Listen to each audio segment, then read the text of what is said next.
Dhaka metropolitan police DMP commissioner Mohammad Mainul Hasan বলেছেন, রাজধানীর আইন শৃঙ্খলা পরিস্থিতি উন্নয়নে পুলিশ নতুন উদ্যমে কাজ শুরু করেছে। এখনও যেসব পুলিশ সদস্য কর্মস্থলে যোগ দেয়নি তাদের বিরুদ্ধে ব্যবস্থা নেওয়ার প্রক্রিয়া শুরু হয়েছে। রোববার সকালে পল্টনে বাংলাদেশ ক্রাইম রিপোর্টার্স অ্যাসোসিয়েশন আয়োজিত ওয়ালটন ক্লাব ক্রীড়া উৎসব 2024 ফুটবল খেলার উদ্বোধনী অনুষ্ঠানে অংশ নিয়ে তিনি এসব কথা বলেন। ডিএমপি কমিশনার বলেন, মাদক, সন্ত্রাস ও অস্ত্রধারীদের বিরুদ্ধে অভিযান চলছে।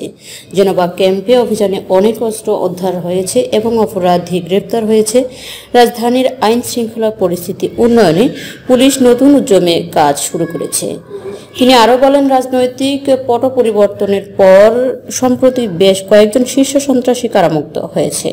তাদের বিষয়ে সার্বিক খোঁজ খবর রাখা হচ্ছে। কারামুক্ত শীর্ষ সন্ত্রাসীরা নতুন কোনো অপরাধে জড়ালে তদন্ত করে ব্যবস্থা নেওয়া হবে।